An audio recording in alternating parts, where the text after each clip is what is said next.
So welcome back to Third Rate Content and Happy New Year. It's our first adventure of 2025. But we're filming this in typical Third Rate Content style at the very end of 2024. We haven't actually been out and done many videos for the last month or so, what with the weather and me working quite a lot. But we're back now, and today we're in Upton Magna, just in the lee of Hormond Hill here in central Shropshire, and we're going to have a look around the village, and we're also going to investigate St Lucia's Church. St Lucia, the patron saint of eyesight. So we're going to be finding out all about that and looking into it clearly. Excuse the rubbish joke. So buckle up and I'll see you out here.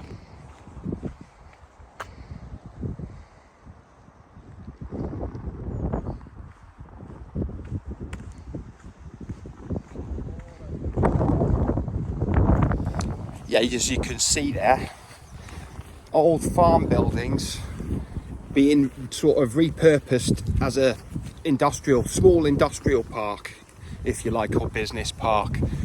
But Upton Magna has never been industrialised. It didn't, it missed out on all of that, like a lot of Shropshire, and it has always been heavily into farming and agriculture. The fields around Upton Magna have all been heavily farmed in the last 50 years.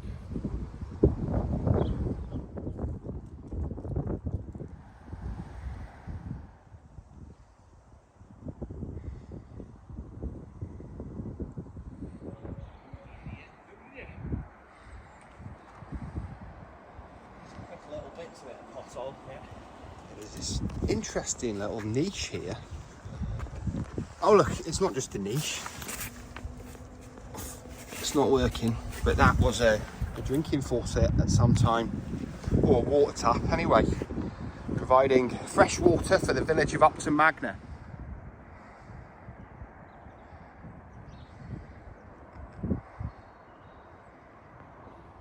I mean, this is just gorgeous, isn't it? This sort of little island in the middle, and village with three corners, and you've got the road signs going off all over Shropshire from here. Let's have a look.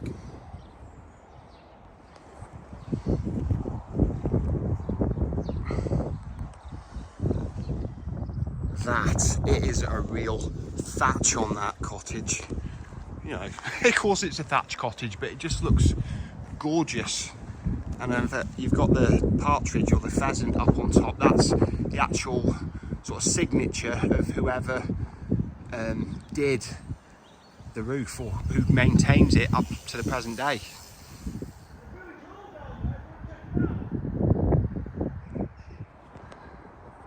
Yeah, I think the village shops and post office would have been here in the past. They're not anymore though.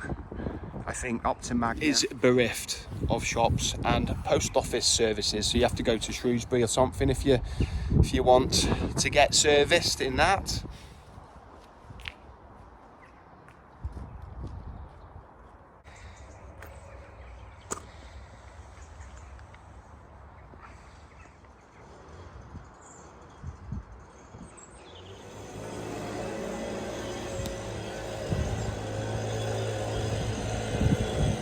I've lived in Shropshire for years and years, but I have never been to Upton Magna. So it's a happy day for me here in 2025, 2024. But yeah, it's amazing. It's just a few miles from Shrewsbury, and it's escaped my attention for all this time. But now we're here and we're taking it all in. And here we have the Hormond, which I think was formerly known as the Corbett Arms in the past, which is quite confusing if it was still called the Corbett Arms. But of course it's not, because there was another Corbett Arms just a mile away or 2 miles away in Uffington. So yeah, I was reading about it this morning, an old Shropshire Villages book from the early 90s where it was still called the Corbett Arms. But it makes sense calling it Hormond when you've you've got a beautiful view of Hormond Hill, just so close, just over there, but you've also got the Wrekin in the background, so you could have called it the Wrekin just as easily. If you've got any views on this subject, why don't you tell us about it in the comments? What would you have called the pub? The Hormond or the Wrekin? Yeah, the Wrekin and the Hormond. And Hormond Hill is just over there, somewhat about a mile away. And I've got to say, right next to the Hormond, you've got this sort of cafe, which is geared towards, you know, you've got bike racks there and everything. And you've got a lot of cyclists, a lot of cycle lanes around here and whatnot. And it's a great idea, you know, to have a cafe for cyclists and walkers. And anyone else who needs refreshment. But to be honest, I think I've had one too many cups of coffee this morning because I feel a little bit nauseous. Perhaps it's the cabin fever, not getting out much over the last couple of months. But you know, we're shaking off the dust and getting back into third-rate content because there's going to be a lot more adventures in 2025. We've got a lot planned. So yeah, that's great. Yeah, we're going to go and see St Lucia's Church now. A very unusual name, St Lucia or St Lucy's, depends where you read about the church, but it's one of only 2 St Lucia's churches in Britain, the other one being in Bude, Cornwall. And I do know we have got at least one viewer from Cornwall. So yeah, I don't know if you visited the church in Bude, but this one is the only other one in the country.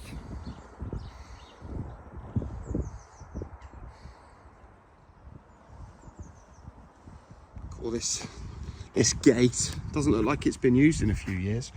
I wonder what used to go in and out of it. Again, if any local to Upton Magna knows what that gate was used for, it'd be very useful to know. If you'd like to tell us in the comments, thank you in advance. Though it could have been the blacksmith, I think.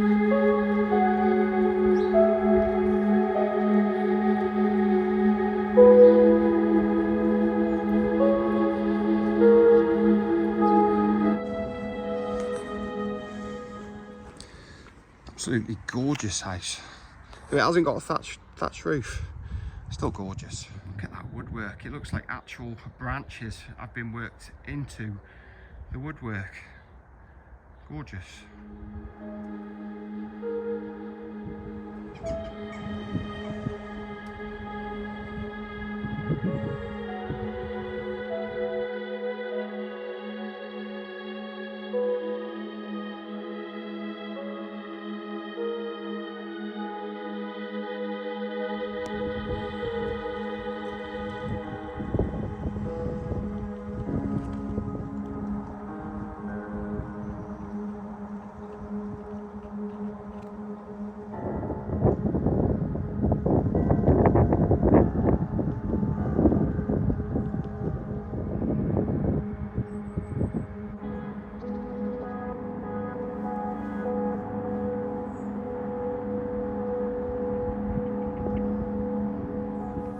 Yeah, we're just having a bit of a preamble around the perimeter of St Lucia's Church, getting all the views, all the angles, and the full narrative, visual narrative of this place of worship before we get up closer to it and have a better investigate. I don't know if church roulette is going to be kind to us today. We'll find out when we get to the church if the door is open or not.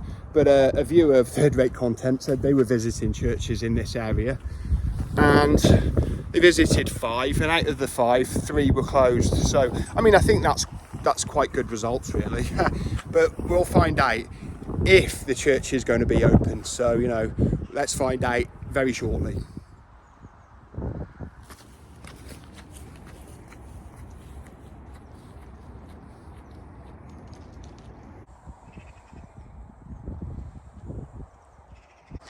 Yeah, this building looks sort of late 1990s, I'd say.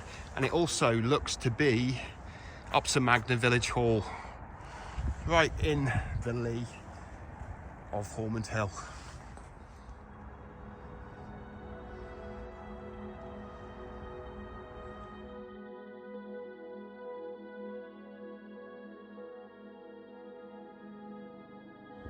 I must say, these sort of carved figureheads on this window, very interesting.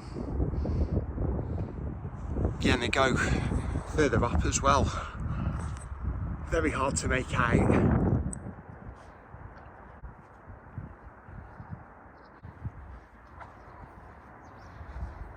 That one's just worn away. And they're very weathered.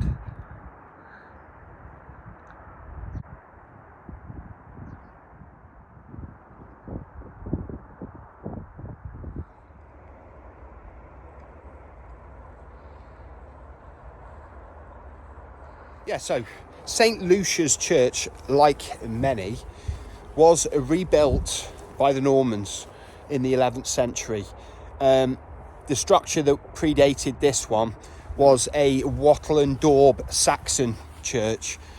The Normans upgraded it into stone, like they did with many of their buildings.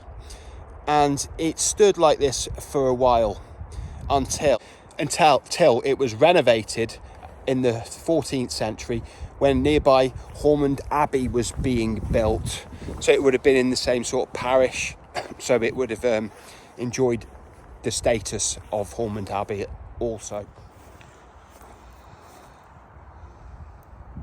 Amazing looking tower here was completed in 1475, and it had obviously been a clock tower, or bell tower should I say. It had bells. With my lovely voice I drive away all hurtful things.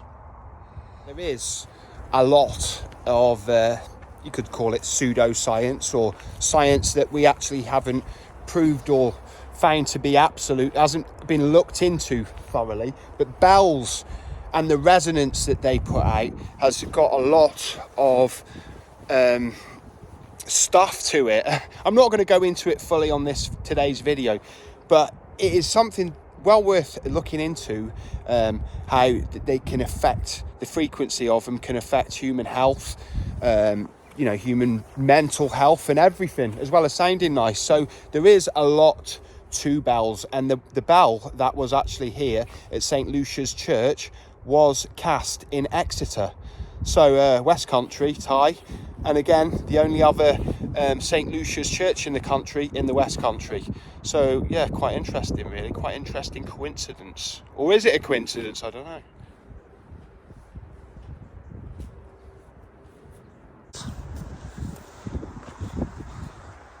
Is this the last game of Church Roulette for 2025 or the first one for 2024? You decide. Tell me in the comments. No. Bad news. Hasn't gone well today, but you can't win them all. You can't expect every church that you visit to be open. But there does look to be some very old stonework here on the way into the church in the porch. Definitely worth a look at. Its mailbox. Though the ironwork is very interesting on this door. It's splayed and quite intricate and decorative. It was probably done at the local blacksmith that we saw. You don't see it like that very often. Oh, I haven't anyway. Oh well. Gorgeous, really old windows. Some of these windows, I don't know if it's these ones, they're old. They're probably from the 14th century though. These are Norman windows in the chancel, and if you looked at them inside, they would be splayed. We've showed them in churches we've visited before how they look, but they're quite distinctive, the Norman windows, thin and splayed.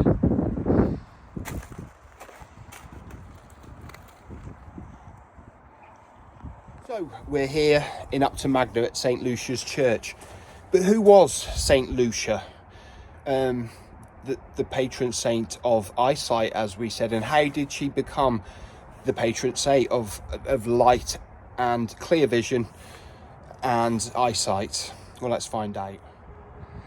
St Lucia, also known as St Lucy or Santa Lucia, became the patron saint of eyesight due to the legend surrounding her martyrdom. The name Lucia came from the Latin word for lux, which translates as light. And this connection with light obviously translates into clear eyesight as well. You know, the two go together, and that's how she became the patron saint of eyesight. But the actual story of how it happened is quite grisly, which I'm going to tell you about now. Yeah, the most famous story of St Lucia is of her tearing her own eyes out. And this was because a pagan suitor had said her eyes were lovely and would like to sort of get with her because she had such beautiful eyes. So she didn't like that, so she gouged her eyes out. Quite grisly. Yeah, it's a bit reminiscent of Saint Winifred, who took to desperate means to avoid her pagan suitor. But this all happened around the same time as that, in the 4th century, which was known as the Age of Martyrs. Yeah, and although St Lucia, although she probably wasn't St Lucia at that time, had gouged her eyes out, God, because he was pleased with her for taking such an extreme stance, he restored her eyesight, and her life of chastity and, you know, humbleness pleased him, and she continued with that, and she became a saint with perfect 20/20 vision thanks to the Lord. Yes. Priestadile filled in. Of course, priestadiles weren't needed after the Reformation. England wasn't Catholic anymore, it was Protestant. During St Lucia's life in the 4th century, she lived in Syracuse, Sicily, and she was known for charitable acts. And Christians at the time were hiding in the catacombs underground, and St Lucia was known to have taken them food, vitally needed food.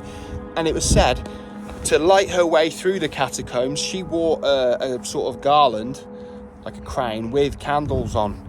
And that went along with the patron saint of eyesight, that she brought clear vision in times of spiritual darkness for the Christians. And in the years after the passing of St Lucia, people began to pray for restoration of eyesight or trouble with eye problems to St Lucia. A bit like when you lose something, you might sort of pray to St Anthony, but it continued through the years, and here we are in the 21st century still talking about St Lucia on this clear day, so it's quite apt here in Shropshire, and her influence still being felt in the 21st century. That, it looks like a little loggerhead or some sort of feline, possibly, or monkey, I don't know. Interesting. St Lucia's feast day was on the 13th of December, and before the calendars were changed around with the Gregorian calendar, that was thought to be the shortest day of the year, the actual solstice, winter solstice. So again, this tied in to St Lucia at the darkest time, bringing light back to the world. Yeah, so all these elements combined to make St Lucia the patron saint of eyesight and light. Quite a story, and quite a grisly story, to be honest, but interesting all the same. And you do find with a lot of these Christian martyrs that they do have such grisly stories that really put over their message and narrative, you know, quite, I'll just go for quite strongly, I think, today.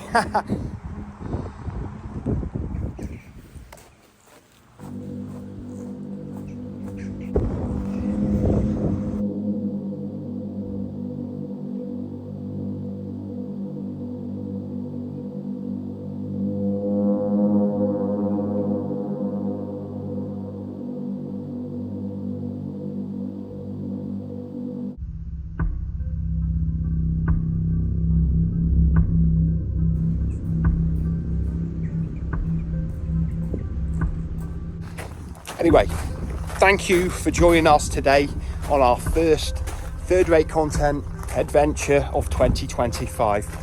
Been a really interesting one, even though we didn't get in the church. But, you know, these things happen when you're out visiting churches. Church roulette strikes again, but it's been fantastic. And it's been the first clear day, because I'm getting quite fussy these days, of filming days. I don't like going out when the light's when it's not bright and not doesn't make for an attractive viewing experience. So, you know, I'm quite selective with the days, but today has been beautiful, and I'm hoping for loads more days. I don't mind if it's cold, just as long as it's clear. You can always wrap up. You don't feel the cold watching it, and you know what, it doesn't matter, because I'm out here doing it and I'm very much enjoying it, and I do know how to wrap up. So yeah, so we'll be having many more as we move into 2025. So thanks for joining us. Do feel free to leave a like if you did enjoy today's video. Subscribe if you haven't already, but thank you if you have. And leave a comment if you'd like. I do love a good comment, and I reply back where appropriate and applicable. But anyway, if I don't see you soon, I'll see you 3 times as soon. Third-rate content signing out. Bye-bye. And Happy New Year for 2025.